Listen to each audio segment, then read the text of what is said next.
You see this book? Old, bound in crumpled vellum. Yellow. I purchased it today. 1 lira I paid. 8 pence, that's all.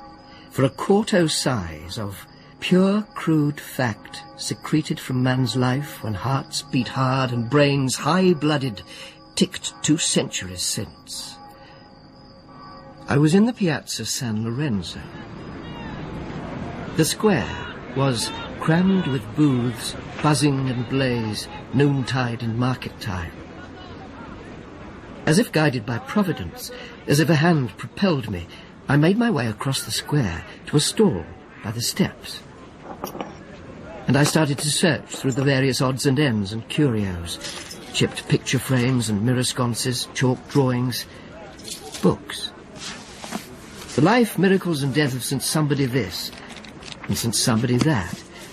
And then, an old yellow volume, suffused and blessed by the fierce sun.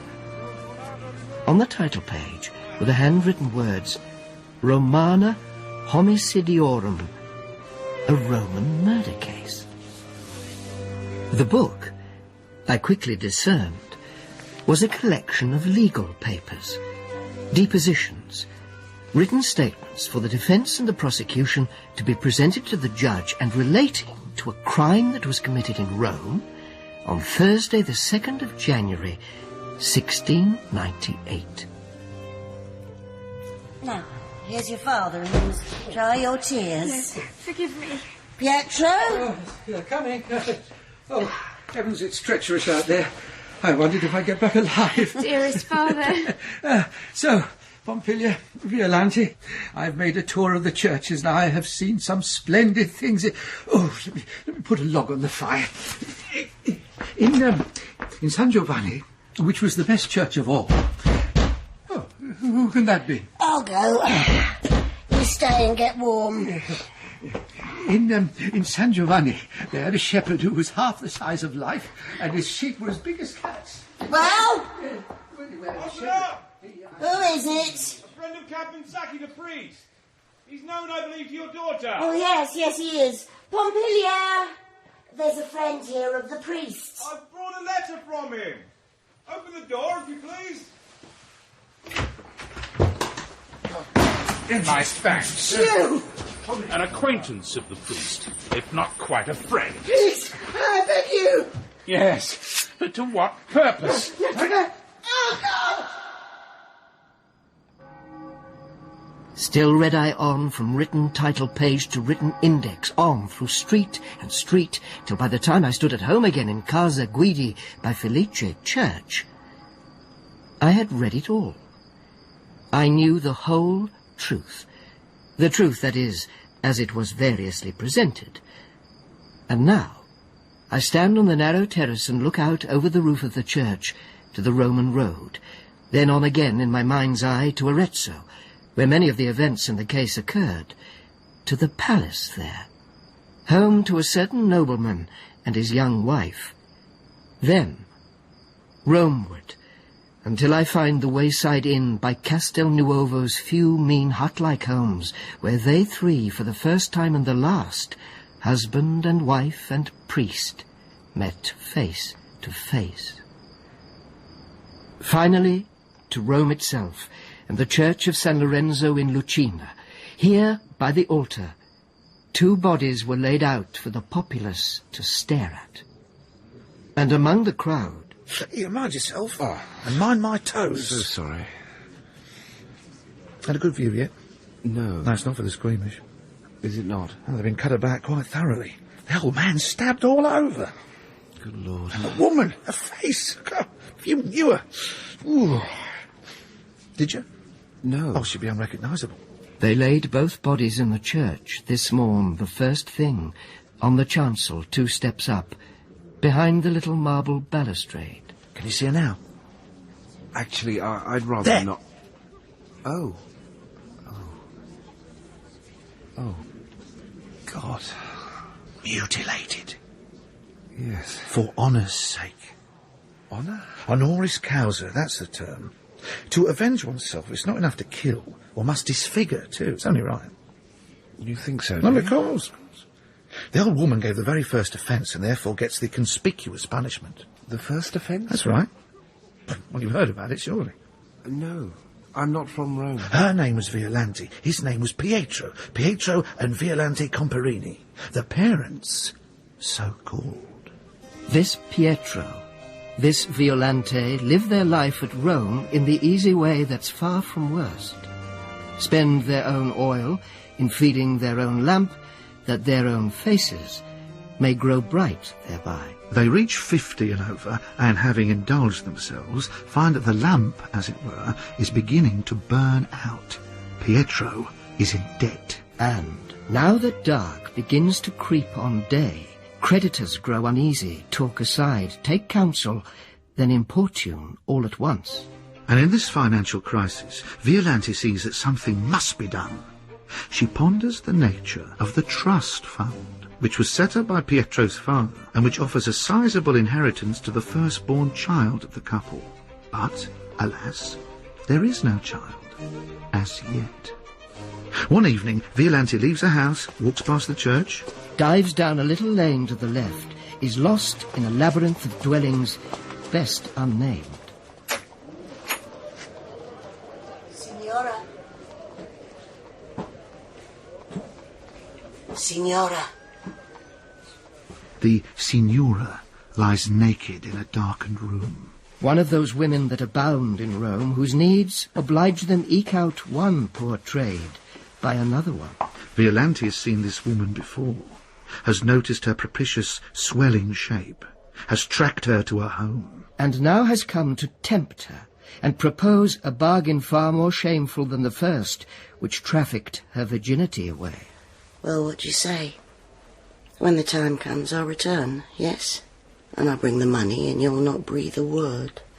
Not to a soul. She hurries straight to church, in time for the Magnificat. Behold, Violante. Triumphing in a flourish of fire from her own brain, self-lit by such success. My reproof is taken away. Blessed shall mankind proclaim me now. So that the officiating priest turns round to see who proffers the obstreperous praise. Blessed! Blessed! Her husband is among the worshippers. Perplexed before at the absence of Violante, he is now astounded by her sudden manifestation. Violante! Pietro! Oh, Pietro!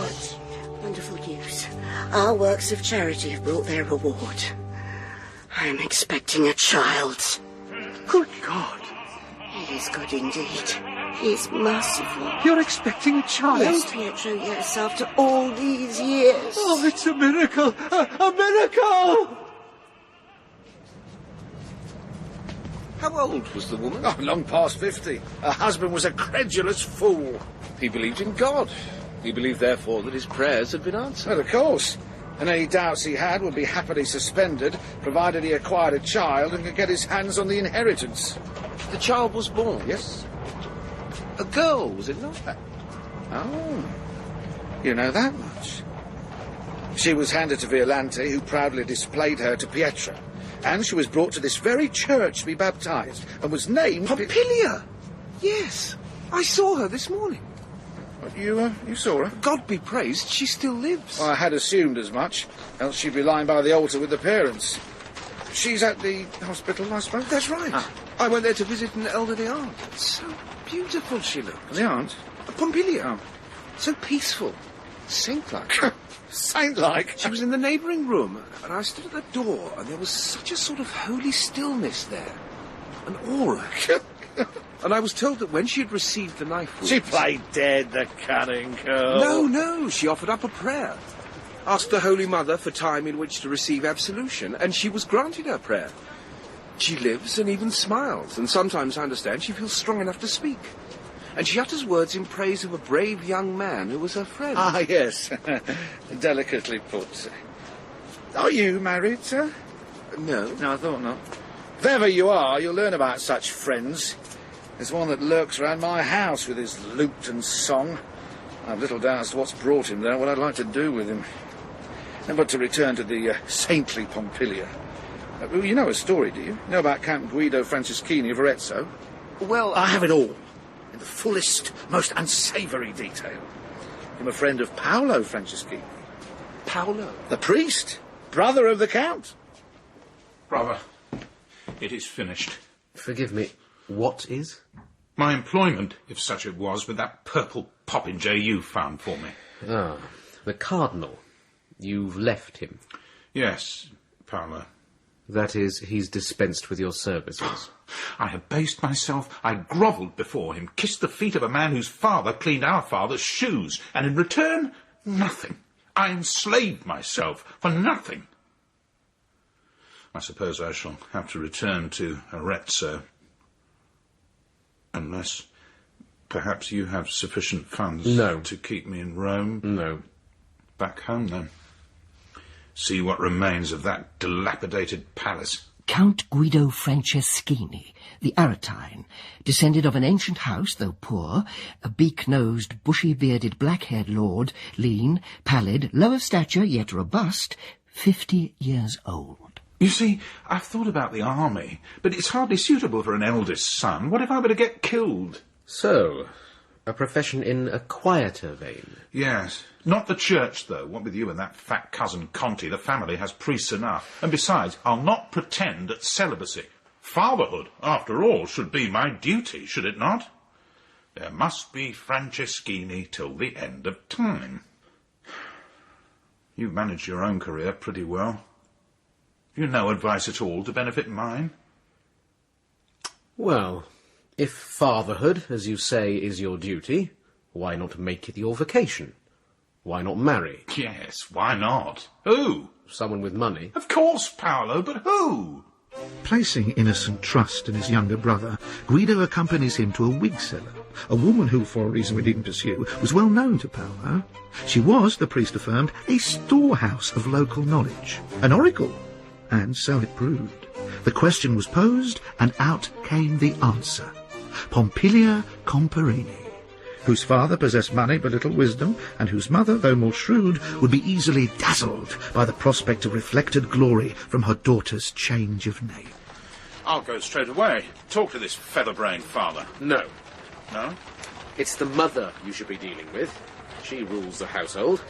And first of all, I'll see her. Priests have a way with women. So I'm told. Off went Paolo to the Comparini's house in order to broach this weighty business. And Violante was somehow caught alone, while Pietro took his after-dinner doze, and the young Pompilia, befittingly busy, worked at her embroidery 3 chambers off. Oh, please, sir, sit down. I thank you. He soothed the silk from out its creases o'er the calf, setting the stocking clerical again. Signora, it has come to my notice that you are blessed with a daughter. But never disengaging once engaged, the thin, clear grey hold of his eyes on her. My brother, I should tell you, has grown tired of Rome and the pursuit of empty honours. He yearns for the family home. Is it a very large family home? Very large, as is appropriate for our noble family. I can't pretend that the Count is very rich, though when I say he isn't rich, you mustn't think he's poor. No, I'm sure I won't. But his true wealth, that rests in his blood.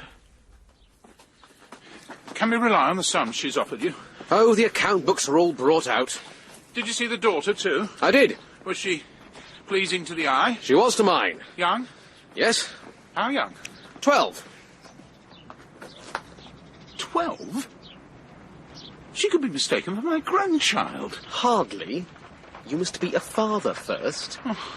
Guido, she is young, and she is without blemish. She is a perfect white lily of a girl, with the leaf intact. But 12? 13 soon, and she'll grow older. Pompilia's tender age, did that not trouble Violante? Not at all. And the father, Pietro, did he approve the match? He did at first. He was consumed with pride, astounded at the greatness that was about to be thrust upon his daughter. And he sallied forth, wig on head, cane in hand, strode into the Piazza di Spagna to tell Rome of his news and receive Rome's congratulations. And Rome mocked and disabused him. Guido Franceschini was a count of very poor account. So Rome informed me. Violante! Violante! What on earth is the matter? You've been deceived. What? Fooled by the priest. I tell you, all notions of our dear daughter marrying Franceschini must now be abandoned. But why? He's a third-rank noble merely, and of the very basest sort. He's lazy, they say, unpleasant, greedy too, parasitical. Yeah, parasitical, that was the word. And he shan't marry my daughter. But Violante, I take it, was not persuaded. She was not. She said nothing to Pietro except to praise his wisdom. But she had quickly concluded that people were envious, malicious. They were putting forth slander, she decided, to thwart her daughter's happiness. She knew, furthermore, that if Count Guido was not quite all that he was claimed to be, nor was Pompilia. So, she still wanted the wedding to take place? She was determined that it would, and that it mustn't be long delayed, lest Count Guido learn anything that might change his mind. But the young girl... What of her? Well, till this time, surely she knew very little of the world. Had hardly left her parents' house. Coddled, no doubt. Pampered. Indulged. She was a child. An innocent lamb. Poor, unhappy Pompilia. Little Pompilia, with the patient brow and lamentable smile on those poor lips, and under the white hospital array a flower-like body, to frighten at a bruise, you'd think, yet now stabbed through and through again, alive in the ruins. When I was young, when I was growing up, I spent many a rainy day gazing at a faded, loose-threaded tapestry that hung in the hall of my parents' house. Yes, I call them my parents still. I can't unlearn the word. The tapestry showed a woman whose life was threatened by a long-tailed monster, but a handsome, tall, slim youth, a cavalier upon a fine white horse. He was approaching fast, with his spear sharp pointing at the monster's throat. I studied the tapestry, gazed at it, while the rain continued, and I knew in the end that it couldn't be real. Pompilia. Pompilia. You remember the secret that I told you last week? Yes, Mother. About the nobleman whom I'm to marry. Oh, dear. I think... He wishes to see you. He's waiting outside. And this evening... I think I've forgotten his name. This evening... Count Guido is his name. Count Guido. We'll go to the church and he'll marry you. And remember not a word to your father. You'll only make him blush. He was not as tall as I was. He took my hand and made a smile, and the uncomfortableness of the whole affair didn't seem important to me at all. Marriage was like a coin. Some coins are shiny and new. This one was old and grimy. But it was a coin, nonetheless. It would purchase me the praise of those I loved. The fact was, I had no notion of what it would mean for me to be a wife, or what I could expect of a husband. He could have been this man, that man, the other. As it turned out, he was not my young cavalier, most certainly. Hurry, Pompilia. This way. Hurry! Through the rain of a dark December evening, we turned onto the Via dei Condotti. This way! Went along the Corso. Cloaked round, covered close, she was like something strange or contraband. And then... up the aisle of the church. The mother keeping hold of her so tight, she fancied they were come to see a corpse. Signora, Signorina, let us lose no time. From behind the altar screen stepped out Guido Franceschini, with his paleness and his bushy beard. Pompilia? And the priest, his brother, opened up a book. It was at a wedding feast at Cana that our Lord Jesus chose to perform his first miracle and transformed water into wine. As you obey the Lord Jesus, so, Francesca, Camilla, Vittoria, Angela, Pompilia, will you obey your husband. Say, I will. I will. Pompilia. It was over, and quietly my mother and I left the church. The rain had stopped and everything looked better. As we arrived back home, my mother whispered, "Remember, girl brides never breathe a word. I'll talk to your father. 3 weeks I have to win him round." And my father greeted us and declared that there'd surely been no need for us to go to church today with Christmas so near, and I kissed him and was quiet, being a bride. 3 weeks passed. Nothing, it seemed, changed in our house. Wine was wine, and water only water. Who are you, sir? My name is Count Guido Franceschini. Oh, indeed. I've heard of you. I should hope you have. Count Guido. Signora. May I ask... I should explain, sir. I've not yet spoken to my husband. May I ask why you're here? I am here to settle terms with you.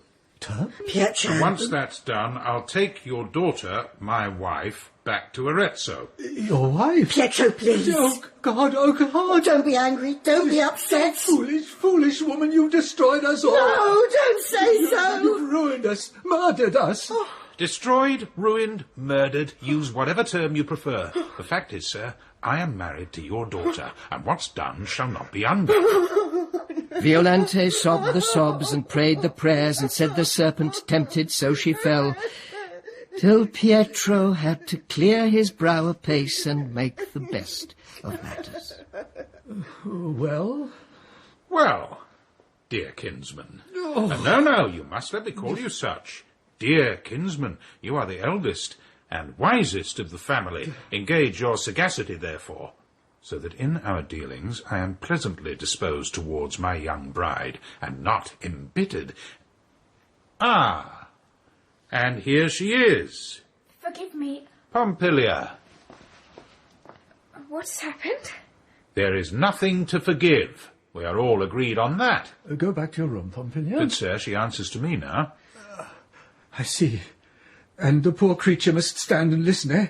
While you discuss her value? To your room, child, and ask God to help those who are still innocent in this wretched affair. She did go, and was praying God, when came Violante, with eyes swollen and red enough, but movement on her mouth for make-believe, matters was somehow getting right again.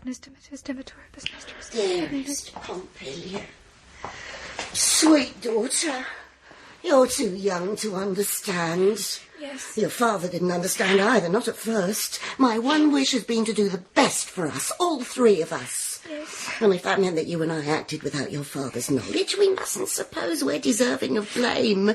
He was bound to take offence at first, but now I'm sure he sees that he was wrong and that my scheme was worth pursuing. And so do you, my dear, do you not? Yes, I think so. You have a husband and a noble name, and you live in a palace. Where's the palace? At Arezzo. That's a Tuscan town, quieter than Rome, I would suppose, and much finer. It's true Count Guido isn't very young. No. And some might say that he isn't quite handsome. But young handsome fellows can't be trusted except to be tormenting. Count Guido, we can depend on it, will treat the family as we deserve. Oh, that's another thing. Your father and I are to go with you, Pompilia, to the palace. To stay, you mean? To stay. Oh, thank you. Thank you. So all is well, is it not? We're not losing a daughter, we're gaining Guido Franceschini. Therefore dry your eyes. All is for the best, if you promise not to cry. We journeyed to Arezzo, discovered that Count Guido's palace was very large but much in need of repair, and that, being large, it was very cold. My parents, of course, were a comfort to me on that first day. But then night came and I was summoned by Count Guido. You may enter. And you may close the door. Close it. This is your bedchamber, sir. Yes, But as often as I want you to share it, you shall. Come here.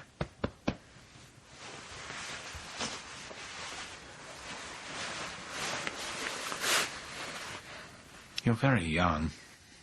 Yes, sir. I'm sorry, sir. So am I. Will I be sleeping here, sir? No. You'll not be sleeping here.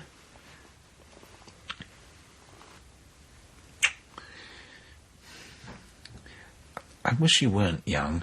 I wish you weren't so submissive. I'm sorry. Forgive me.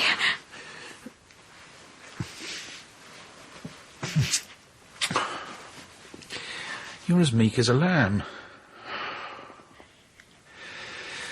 What has your mother told you? About you, sir? No. About the palace? No. Not about the palace. Shall I go now, sir?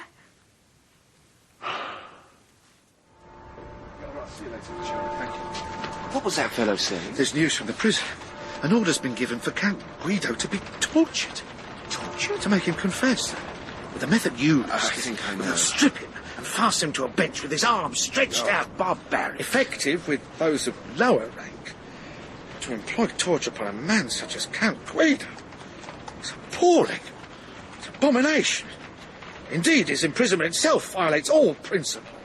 You think so? Sir, what happened to Pietro and Violante and Pompilia that fateful evening? It must be seen as the last link in a long chain. A chain first forged many years ago by that foolish old woman. If Guido therefore was perpetrator of the deed, he acted under such influence and provocation as to render him guiltless. But now, we hear he is to be tortured. He must either die or make a false confession.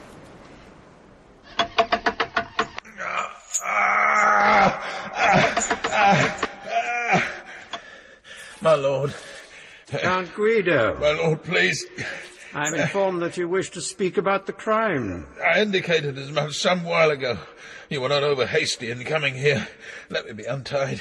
Give the order if you'd be so kind. You have not suffered as long as most, you know. Long enough. You are prepared to tell the truth? I am. And I shall swear to it in the name of the indivisible Trinity. Very well. You shall be taken straight away to the Court of Justice.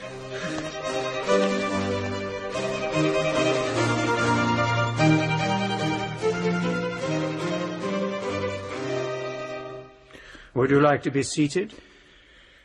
Most kind of you, my lord, but I shall try to stand, despite everything. Torture of the flesh, I have to tell you, amounts to an almost agreeable change after what I endured before. My soul has been on the rack these past few years. You may have a drink if you wish. Thank you. It's wine, I take it, not vinegar and gore. Violante, I believe. Full of flavour. Count Guido, you have confessed the truth. You shall now, under interrogation, give an account of the murder and events which led up to it.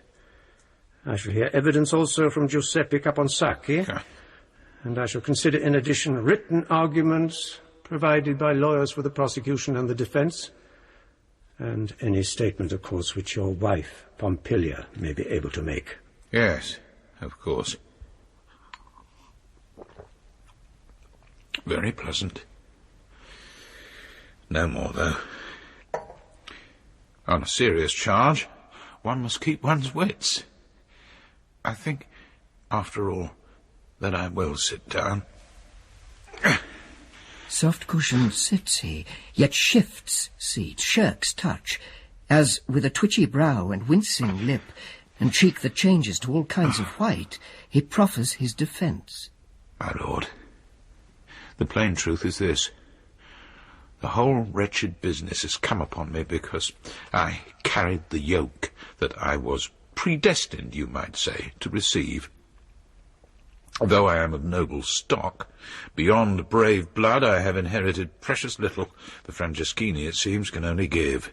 Give. We serve. We don't acquire. What happened was I left the family palace and went to Rome, as near to starving as one might decently be, and I watched while many a creature from the dung-heap hopped, skipped, jumped past me, and found success and wealth. I decided, I was persuaded, to marry. Made a bargain with the parents of the girl. Money for me, 700 scudi they advanced, and in return the parents thought to form an alliance with the aristocracy, grow familiar with the great. But they found themselves disappointed. Sir? Madam, and Signor Comparini too. Sir? We are not satisfied. Not satisfied with what? With anything. Well, then take your complaint to God, sir, not to me. My husband meant with all things here, at the palace. If it is a palace. Ah, how would you prefer to classify it? Unlike our home, it has no comforts. No heating to speak of. No coals to warm our bed. Nor mine, to be truthful. What, pray, of the food? Poor on the whole. Very poor. Yes, I'd heard that Franceschini fare might quarrel with stomachs of a different order. And where, I suppose you ask, is the pomp and pageantry you liked to dream of? Where's the companionship? Where's the sun that used to shine in Rome? And last night, sir? Last night, Pietro was locked out. Locked out? Unintentionally, I'm sure, but even so, enough is enough. Let there be no more sorrow and vexatiousness. My advice to you both is this. Go. Return to the house you love so much, but the rest of the dowry must be paid. And Pompilia, of course, must stay, and Pompilia must be contented.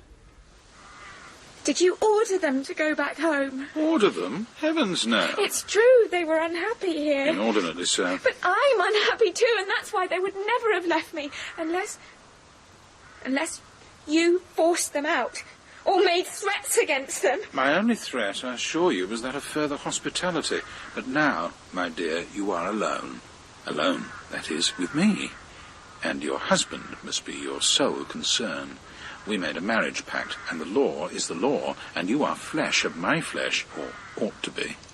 With a wife, Pompilia, I expect to find true wifeliness. I expect loyalty, obedience. I expect you to be mine.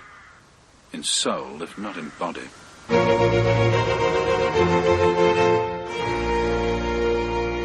Dear brother, no. That's not true. There's more yet, I fear, but I'll not pollute my tongue. I promise you, Guido. It happened, she said, when you came here last. In March, I think. No. April, then. There was a conversation between us. That's all. I swear it. Paolo, I should, I know, believe you. Not perhaps because you're my brother, nor certainly because you're a priest, but because she is Pompilia. Because she's never learned to tell the truth. Because she's spreading slanders. About you? Oh, yes.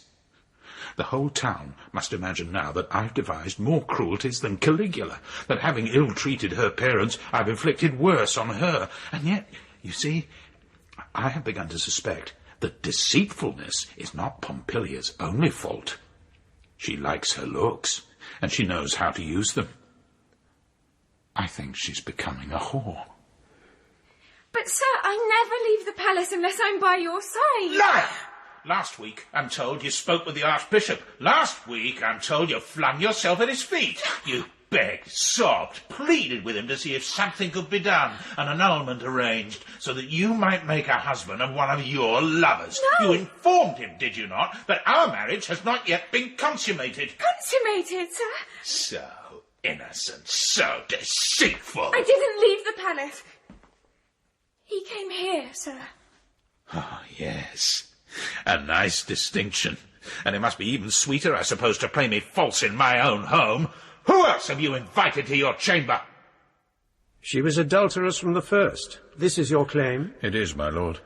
Do you possess proof? Her manner betrayed her. I see. And because of her manner, you imprisoned her in her room. For the sake of our marriage, my lord, and her good name, I limited her freedom somewhat. A dutiful husband surely would do no less.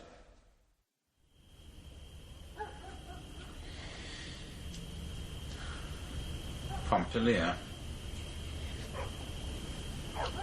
I know you're awake. I heard you crying. This morning you went crying to the maid. To Margherita, I mean. I spoke with her, sir. You complained that you are unhappy.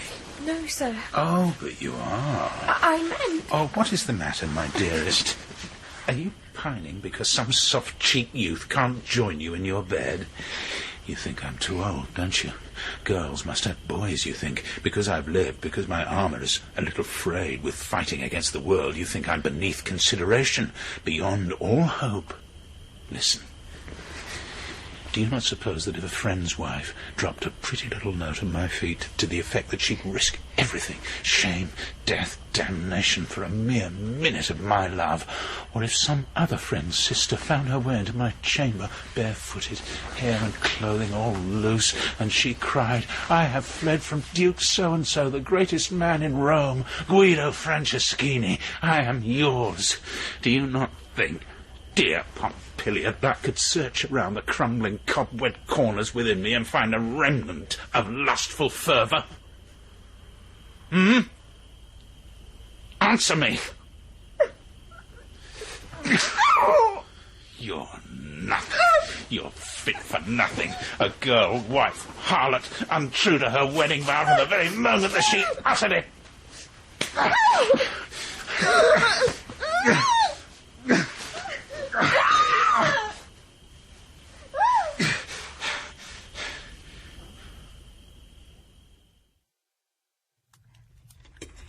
Pietro? Yes, my dearest.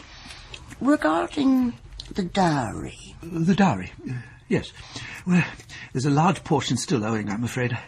And last week Count Guido wrote to me. He shan't have it. I fear he must in time. It was promised. Yes, Pietro. But that was before we went to Arezzo and stayed with him. Before we knew the true unpleasantness of the man and the miserable state of his palace. Oh, we should never have left, though. Oh, poor Pompilia. Dear husband, we have all of us been treated shamefully, and we must take a stand. The promises that Count Guido made have been broken, and therefore we won't pay him. Indeed, the portion he already has, we'll request him to return. Oh, Violante, I hardly think he'll agree to that. I think he might. My dearest. Yes, Violante.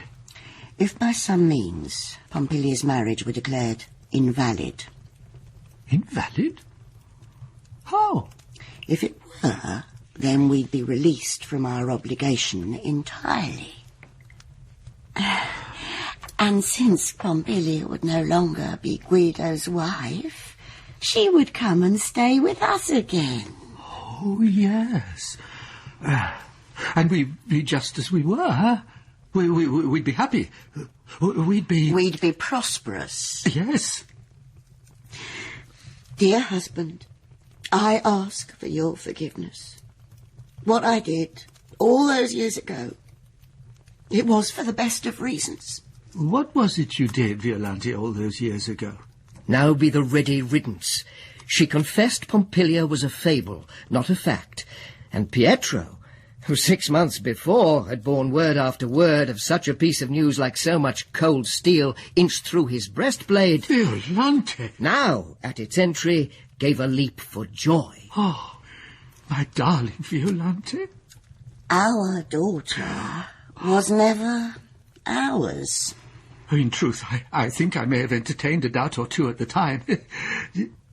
Oh, but does Pompilia know? Pietro, she does not. Oh, she'll know soon enough. Poor girl. Well, is it true? Sir, Read the letter, read it. you are aware, sir, that I'm unable to. I'm aware that you choose not to when it suits. The letter is from your father. That is, the man who claimed to be so. He thinks he'll keep his money. That he's a fool. Is he your father? I don't understand. He writes to inform me that you are not of his flesh and blood, and you are not your mother's either. This can't be true. Oh, I think it can. Your capacity for lies and deceit, which I thought you had inherited, you must have acquired by imitation. You were, we must suppose, abandoned on a filth heap, the bastard brat of some nameless Roman whore, some painted slut, diseased, vile, the essentials of whose trade are all too apparent in her unwanted daughter. No! Well now, which is it? Did the old couple lie about your birth, or are they lying now? Pompilia's illegitimacy, I understand, was established beyond doubt. It was, my lord. The woman, Violante, provided evidence, amazed herself by speaking the truth. And yet you never chose to expel Pompilia from your home. You thought, of course, that your claim to the dowry would be better served if she remained with you. I thought, my lord, that she and I must keep the sacred marriage vows we made. She was a bawd's child, but she was still my wife. You've grown very quiet in recent weeks. Mute, almost. If you wish me to speak, my lord, I'll try. Try? I thank you. What has happened, dearest wife?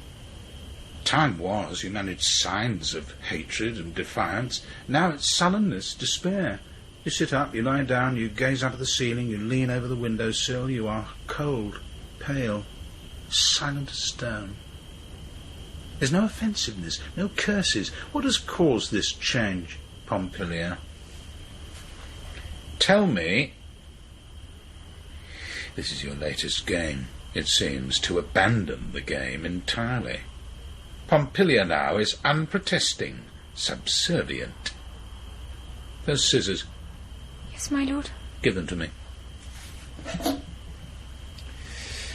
I shall cut your hair. And you won't offer a word of complaint. Not a word. I can snip away at the dark black locks. Down they float. Look, there they lie, curled like serpents on the floor, and no response. Nothing. Or I can put my hands around your neck, and you don't even move. And when I tighten the grip a little, no resistance. So it's clear what would happen if my grip was firmer still. A moment or two of disquiet, that's all. Eyes working, tongue protruding, a long sigh. No more. You wouldn't move. So uncomplicated, it would be like killing a horse I couldn't ride. Tell me about this new trick you play. Is it of your own devising, or is there someone else involved? I was his wife. Though I was not a true child of those I call my parents, I was still the wife of Count Guido.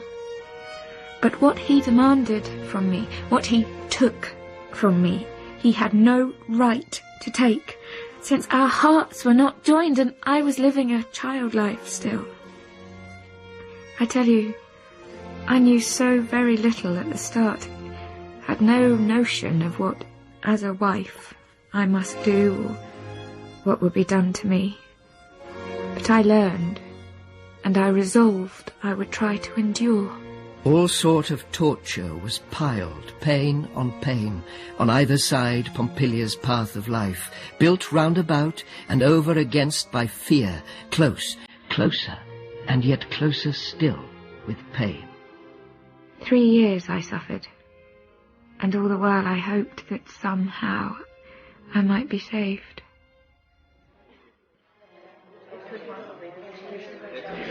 It was March, the last days of Carnival, and my husband had taken me to the theatre, which he'd never done before. Signora! I didn't know why he'd brought me, or why he chose not to sit beside me, but was crouched, hidden, in the shadows behind. Signora! Suddenly, a packet of sweets was thrown into my lap. You pardon me, I hope, Signora? Ah, you! Conti, at your service.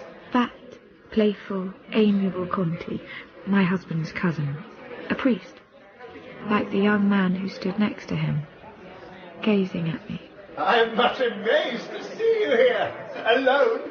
I can't believe you have your husband's permission. Congratulations! Sir! I must tell you, my companion, Caponsacchi... Good evening, Signora. He's become quite besotted with you. Please, don't embarrass the lady. Perhaps you might permit... Conti stopped all of a sudden, and his plump fingers flew up to his mouth. He had seen that I was not alone. Greetings, cousin. And to you, sir, I had no idea. Forgive me. And my friend. A little jest, that's all. Enjoy the play. What was the meaning of it? It meant nothing. Oh? A man throws sweets into a lady's lap and it means nothing. He knows you. He's met you. He's your cousin. Not him. The tall one, the preening, primping, licentious priest. What was his name? His name? Caponsacchi. That's it. Yes. You remember it well, of course. This is a fellow who in recent days has been lurking near the palace wall so that you and he can exchange a glance, a whispered word, and worse. My lord, this is, as ever, false. You have invented reasons for jealousy. You are a slut. No, no. A slut. And a fool, too, if you thought I could be duped. My God, why must I torment myself? Why don't I put an end to your worthless existence, as any other fellow would do? I think, sir, there is a much worse fate for me than death. Ah, yes. Brave words. You'll risk everything to satisfy your lust. And I suppose this Caponsacchi thinks, because he is a man of God, that his lewdness will receive my benediction. He mistakes me. Next time he's near your window, I might well greet him with a sword and drive it through his lily-scented cassock. Your name? My name, Your Eminence, is Giuseppe Caponsacchi. You have been called as a witness in this case, to tell me what you know and to speak the truth. I spoke the truth when I was summoned here just half a year ago, and answered the charge Count Guido brought against me. The whole business of my acquaintance with Guido's wife was examined at some length, if you recall. I do. It was examined. Discussed. Caused you many a smirk and snigger. Did it not? And now, dear God, now Pompilia, pure, guiltless Pompilia, lies in a hospital room, bleeding from 20 savage wounds, and her tale and mine are no longer a source of unseemly amusement. I had met her, that is to say, I had looked at her, and she, for a mere moment, had looked at me, and the image of her was impossible to erase. That night and next day did the gaze endure, burnt to my brain, a sunbeam through shut eyes, and not once changed the beautiful, sad, strange smile. But in the church, at Vespers, I was given a friendly warning. You must forget her. You've no hope there, I promise you. Yesterday, at the theatre, Guido heard what I said to her. He saw you staring. What of it, Conti? I'm not afraid of him. Perhaps not. But there's the wife to think of. Oh, I've been thinking of her. The poor girl has an unhappy enough existence as it is. He beats her, you know. Have you taken my advice? You found another girl? Or two? I have not. I see. If you can't have Pompilia, you won't have anyone. Oh dear. You must write sonnets then. Be erotic on paper. No. No writing. I prefer to read. Oh, Boccaccio? Dante. Oh, Lord. Aquinas. Heaven forfend. Life, I've decided, should be something more than love poems and love affairs and gormandizing. Oh, perhaps it should. For some. But not for priests, surely. The fact is, I am making a change. And becoming a heretic, you mean? Dear fellow, don't tell me that after such a fine beginning to your career, after such hedonistic promise, you'll give up sensual pleasures altogether. And don't tell me, please, that you intend to play truant in a hermit's cell. I mean to do better than I've managed. I mean to be true to my calling. But so you are. The Church, as far as I'm aware, has never requested that we should renounce the world. What use is that to anyone? Least of all ourselves. It's the fit and strong and healthy and life-loving that are needed for God's work, not the earth's miserable scourings. Nevertheless, I'm greatly troubled. I feel a need to make amends. And Lent is very near, which will help me start. And after Lent? I shall leave Arezzo. Go to Rome, perhaps. I shall live alone in a crowd and look into my heart. Fine words. But I wonder, was this your real intention? Was it not the case that you harboured thoughts of Pompilia, desires? I confess I did, my lord, but... You wrote to her, perhaps? No, not true. What happened was, one evening, I was sitting at my table, and Aquinas' great work was open before me, but I found that I was thinking as much of other things as of theology, thinking of how my life had shaken under me, and shown the gap between what is and what ought to be, thinking too about Pompilia, that she needed a hand to help her, and yet I was unable to stretch out mine. Then, while I gazed at my book and saw Pompilia's sad smile glowing from the page. Signore! Signore! In glided a masked, muffled mystery, laid lightly a letter on the opened book, then stood with folded arms and foot demure. For you. From Pompilia, wife of Count Guido. You must open it, she wants a reply. Who are you? My name is Margherita, sir. I'm a serving maid to the Count. A maid, like other maids he hires, ill-used by him. Ill-used? I'll serve him in more than just the one way, sir, if you understand my meaning. Open the letter. Well, she loves you, does she not? Be good to her. Be true to her. She suffers so much, the poor sweet thing. Hates the Count. We all do, sir. She wishes to see you. No. Read the letter. I mean, it's not possible. Perhaps... Yes. Perhaps it might have been. She's very beautiful. Yes, she is. So, do what she asks. Meet with her. Have pity on her. I was vexed. I was suspicious.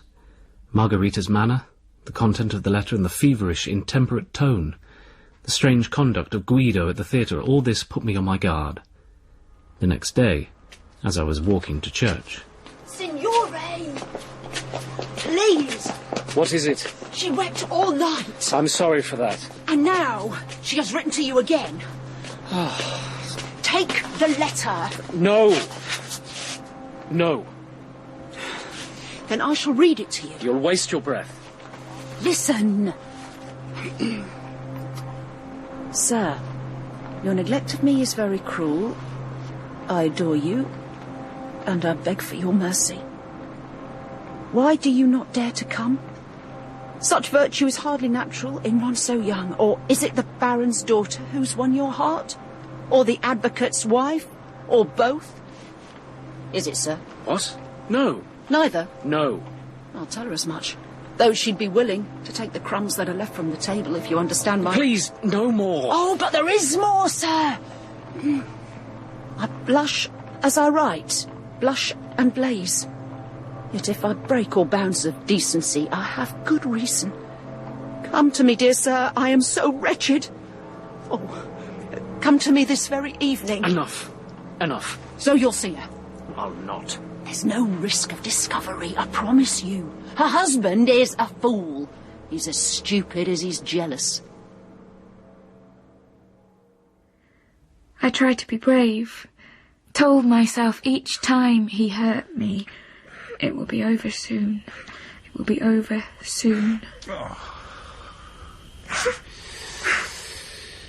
Tell me, Pompilia, what your lovers do.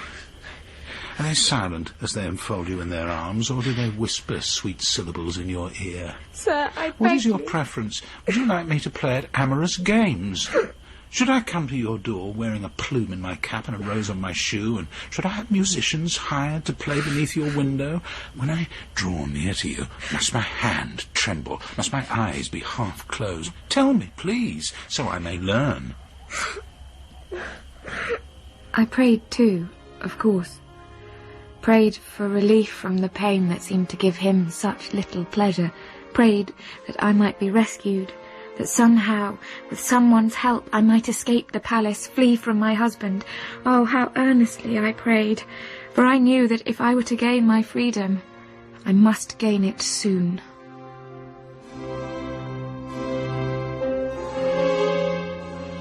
In Episode 1 of The Ring and the Book by Robert Browning, adapted by Martyn Wade, Browning was played by Anton Lesser.